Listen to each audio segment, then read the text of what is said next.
नमस्कार, आप सभी का बहुत बहुत स्वागत है हमारी खास पेशकश में। आपके साथ मैं हूं करिश्मा। नेपाल की केपी शर्मा ओली की सरकार अब एक नया विवाद खड़ा हो गया है। उन्होंने एक नया नोट छापने का फैसला किया जिस पर नेपाल का नया विवादित नक्शा होगा और इस नक्शे में भारत के 3 इलाके बताए गए हैं। इसके साथ ही देखिए बताया गया है कि लिम्पियाधुरा, लिपुलेख और कालापानी को नेपाल का हिस्सा बताया है। यह नक्शा 2020 में जारी किया गया था और तब से भारत और नेपाल के रिश्तों में तनाव बना हुआ है। अब नेपाल की केपी ओली सरकार ने नया नोट छापने का ठेका अब चीन की सरकारी कंपनी को दिया है, जिससे भारत नेपाल संबंध एक बार फिर से बेहद खराब दौर से गुजर सकते हैं। नेपाल की नई चाल, भारतीय संप्रभुता से खिलवाड़।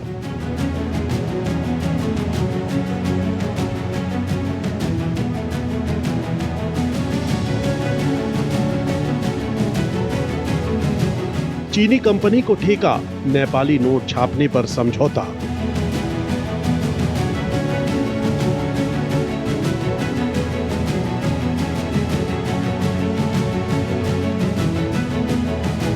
नोट पर विवादित नक्शा, भारतीय इलाकों को अपना दिखाया।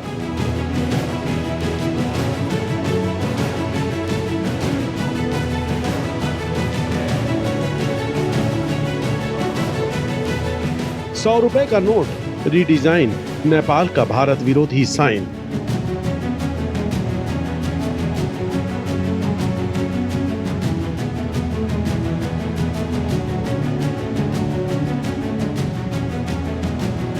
लिपुलेख, लिपियाधुरा, कालापानी, हक जमाने की कारस्तानी।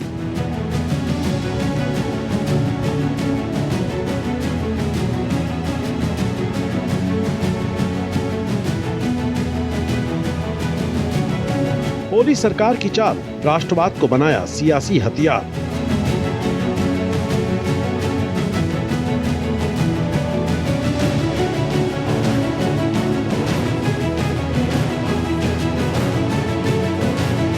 नेपालियों को भड़काने की कोशिश, भारत विरोधी नापाक साजिश।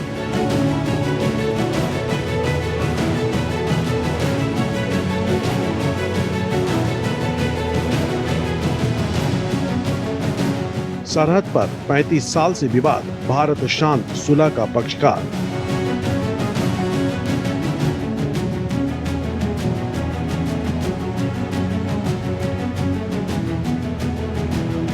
नेपाल को चीन का उकसावा, भारत विरोधी माहौल बनाया।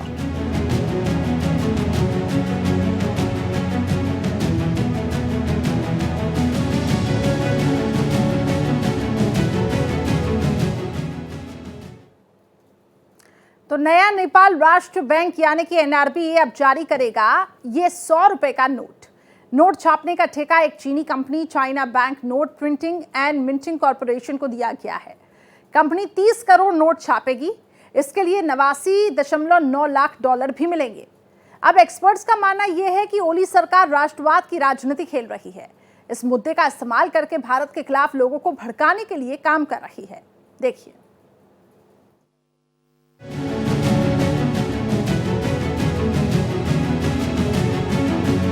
करेंसी या मुद्रा, पैसे या धन का वो रूप है जिसका इस्तेमाल दैनिक जीवन में खरीदारी और बिक्री के लिए किया जाता है।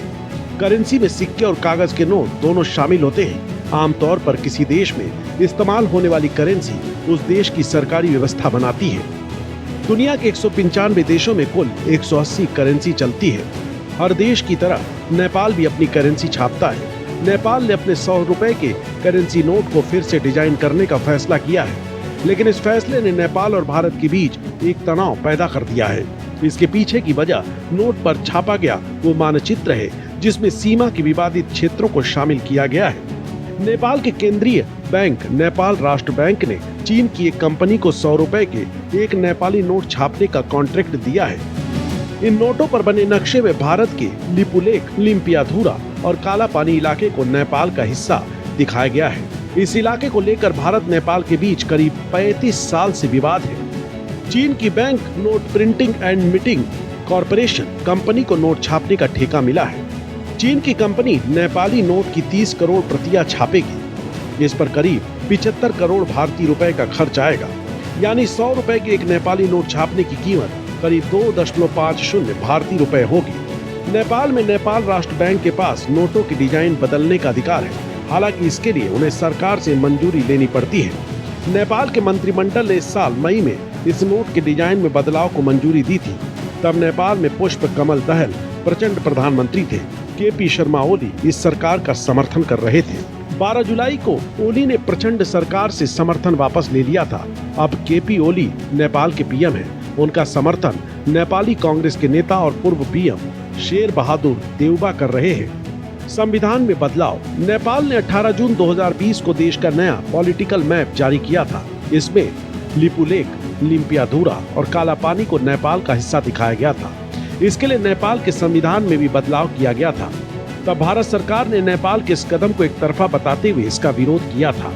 भारत, नेपाल और चीन सीमा से लगे इस इलाके में हिमालय की नदियों से मिलकर बनी एक घाटी है, जो नेपाल और भारत में बहने वाली काली या महाकाली नदी का उद्गम स्थल है। इस इलाके को कालापानी भी कहते हैं। यहीं पर लिपुलेख दर्रा भी है। यहाँ से उत्तर पश्चिम की तरफ कुछ दूरी पर एक और दर्रा है जिसे लिम्पियाधुरा कहते हैं।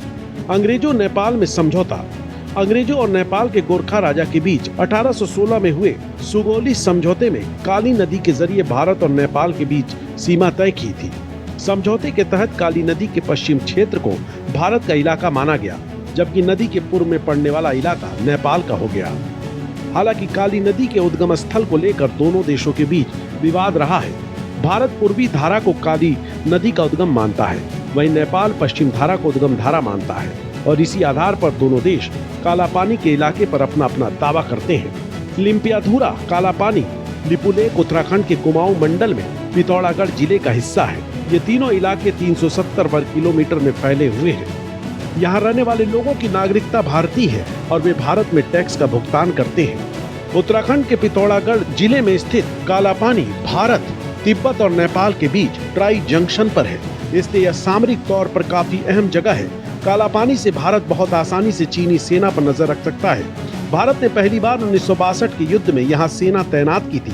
इलाके के महत्व को देखते हुए इन दिनों यहाँ भारत तिब्बत सीमा पुलिस ITBP तैनात है। वहीं लिपुलेख दर्रा उत्तराखंड को तिब्बत से जोड़ता है। भारत से मानसरोवर जाने वाले तीर्थ यात्रा लिपुलेख से होकर गुजरते हैं। 1962 में चीन के हमले के बाद भारत ने लिपुलेख दर्रे को बंद कर दिया था। 2015 में चीन के साथ व्यापार और मानसरोवर यात्रा को सुगम बनाने के लिए इसे दोबारा खोला गया। लिम्पियाधुरा दर्रा क्षेत्र पर नेपाल का दावा कालापानी पर उसके दावे से उपजा है। ये तिब्बत की नगर सीमा के पास भारत से सटा हुआ है। तो देखिए, नई करेंसी के लिए चीन का चुनाव ही शक पैदा करने वाला है। अब काठमांडू के सेंट्रल बैंक में चीनी company China bank note printing and minting corporation को 100 रुपए के नोट छापने का ठेका दिया गया। अब इसमें नोट की रीडिजाइनिंग से लेकर छपाई और फिर सप्लाई तक शामिल है। साल 2020 में उसने नया राजनीतिक मैप निकालते हुए तीनों इलाकों को अपने नक्शे में दिखा दिया। वहीं आपको बता दें कि इन्हीं कुछ सालों में नेपाल की चीन पर निर्भरता भी बढ़ी।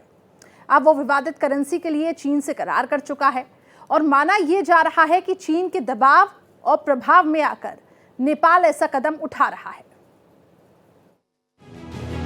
अंग्रेजों के साथ संधि के करीब 100 साल बाद तक भारत नेपाल के बीच कोई सीमा विवाद नहीं हुआ। यहाँ तक कि भारत ने 1962 में चीनी आक्रमण को रोकने के लिए इस इलाके में अपनी सेना तक तैनात कर दी थी। अभी भी इस इलाके के कई हिस्सों में भारतीय सेना तैनात है। 1990 में नेपाल के राजशाही से लोकतंत्र की ओर बढ़ते ही इस इलाके को लेकर विरोध के सुर उठने लगे। ये विवाद 2015 में तब गहराया जब कम्युनिस्ट नेता केपी ओली नेपाल के प्रधानमंत्री बने। ओली ने नेपाल के परंपरागत दोस्त भारत के बजाय चीन से नजदीकियां बढ़ाई। चीन के साथ भारत का सीमा विवाद पहले से ही चला आ रहा है। साथ ही इकोनॉमिक के पायदान पर भी दोनों देश एक दूसरे के कॉम्पिटिटर हैं। लंबे समय से चीन भारत के कमोबेश सारे पड़ोसी देशों को अपने पाले में लेने की कोशिश कर रहा है। फिर चाहे वो पाकिस्तान हो, बांग्लादेश या श्रीलंका, वो कर्ज देकर उन देशों में अपना प्रभाव बनाता है और फिर भारत से तनाव को हवा देता है। नेपाल के मामले में भी यही अनुमान लगाया जा रहा है। चीन ने नेपाल में विभिन्न परियोजनाओं में अरबों डॉलर झोंक दिए, लेकिन चीन के ऐसा करने के पीछे असली मंशा सदियों से भारत के करीबी रहे नेपाल को भारत के खिलाफ उकसाने की थी। पिछले साल देश के थल सेनाध्यक्ष MM नरवणे ने कहा था कि नेपाल ऐसा किसी और के बहकावे में कर रहा है। नरवणे का इशारा चीन की ओर था। रक्षा मंत्री राजनाथ सिंह ने भी लिपुलेख में भारत द्वारा सड़क निर्माण पर नेपाल की आपत्ति के बाद कहा था कि नेपाल को इस मुद्दे पर गुमराह किया गया है। नेपाल और भारत के बीच राजनीतिक और रणनीतिक संवेदनशीलता को बढ़ावा देने में अप्रत्यक्ष तौर पर चीन का हाथ है। नेपाल की संचार मंत्री रेखा शर्मा ने सरकार के हालिया रुख की पुष्टि की है। उन्होंने कहा है कि सरकार ने नेपाल राष्ट्र बैंक को मुद्रा नोट पर वर्तमान मानचित्र को अपडेटेड संस्करण के साथ बदलने के लिए अधिकृत किया है। विदेश मंत्री एस जयशंकर ने नेपाल की एकतरफा कार्रवाई की आलोचना करते हुए कहा है कि हमारी स्थिति बहुत स्पष्ट है। नेपाल के साथ हम एक स्थापित मंच के माध्यम से अपनी सीमा के मामलों पर चर्चा कर रहे हैं। इसके बीच में उन्होंने एकतरफा तौर पर अपनी तरफ से कुछ कदम उठाए, लेकिन अपनी तरफ से कुछ करने से वे हमारे बीच की स्थिति या जमीनी हकीकत को बदलने वाले नहीं हैं।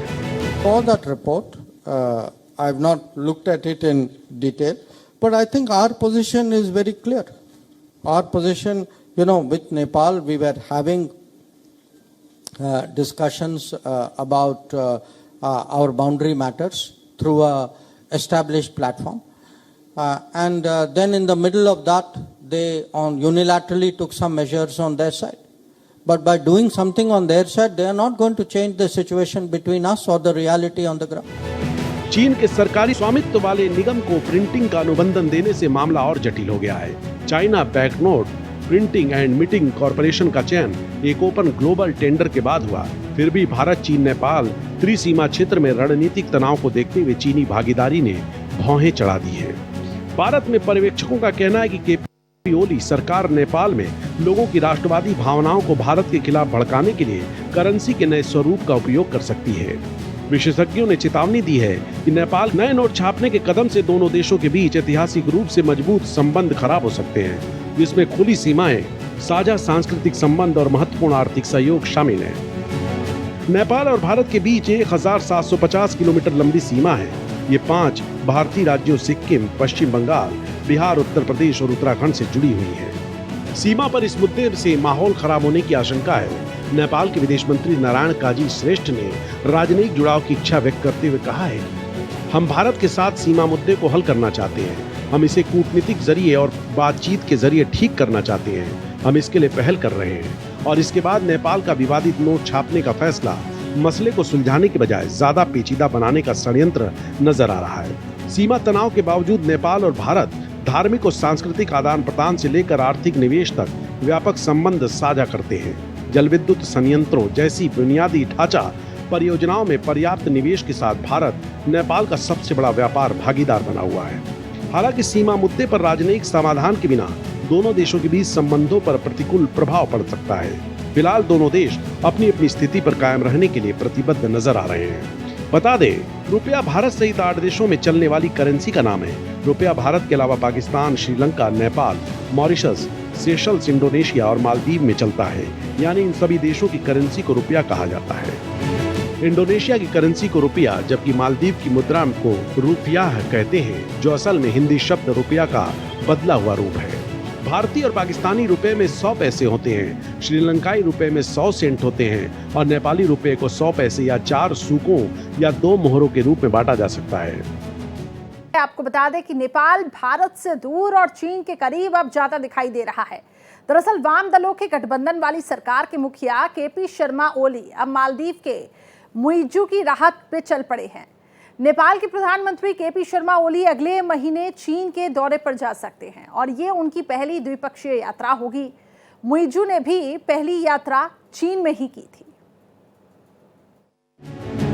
श्रीलंका और मालदीव की तरह नेपाल भी अब चीन की चाल में फंसता दिख रहा है। भारत का अच्छा पड़ोसी नेपाल अब चीन की गोद में पूरी तरह बैठने को तैयार है।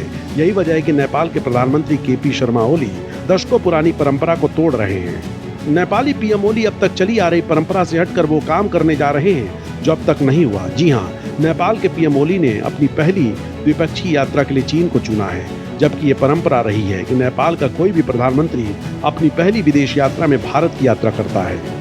नेपाल के प्रधानमंत्री केपी शर्मा ओली अगले महीने चीन की आधिकारिक यात्रा पर जा सकते हैं। यह उनकी पहली द्विपक्षीय यात्रा होगी। पुष्प कमल दहल प्रचंड की जगह पर नई सरकार के प्रमुख बनने के बाद केपी ओली को 4 महीने बीत चुके हैं। सूत्रों की माने तो प्रधानमंत्री केपी शर्मा ओली के 2 दिसंबर से 5 दिसंबर के बीच बीजिंग जाने की संभावना है। केपी ओली का चीन द्वारा नेपाल के नए प्रधानमंत्री की पहली विदेश यात्रा के लिए भारत जाने की परंपरा से हटकर देखा जा रहा है। नेपाल के नए प्रधानमंत्री आमतौर पर अपनी पहली द्विपक्षीय यात्रा में भारत की यात्रा करते हैं। माना जा रहा है कि प्रधानमंत्री नरेंद्र मोदी ने सितंबर में न्यूयॉर्क में ओली से मुलाकात के दौरान कह दिया था कि वे जल्द ही नेपाल का दौरा करेंगे। केपी ओली का चीन दौरा ऐसे समय में हो रहा है जब सरकार में शामिल दो सबसे बड़े सहयोगी दल यानी नेपाली कांग्रेस और ओली की अगुवाई वाली कम्युनिस्ट पार्टी ऑफ नेपाल चीन के बेल्ट एंड रोड इनिशिएटिव यानी BRI के तहत परियोजनाओं को लागू करने की शर्तों को लेकर असहमत है। नेपाली कांग्रेस जहां इस बात पर अड़ी हुई है कि BRI परियोजनाओं को केवल अनुदान के तहत ही स्वीकार किया जाना चाहिए, वहीं CPN UML चीन के एक्सिम बैंक से ऋण के साथ परियोजनाओं का समर्थन करता है। नेपाल ये समझ नहीं रहा है कि उसे चीन श्रीलंका और मालदीव की तरह अपने जाल में फंसाना चाहता है। नेपाल किस कदर चीन की तरफ झुकता जा रहा है, इसका उदाहरण बार बार मिल रहा है। नेपाल ने करेंसी छापने का ठेका भी चीनी कंपनी को ही दिया है। मोइज्जू ने भी भारत से पहले चीन की यात्रा कर परंपरा तोड़ी थी।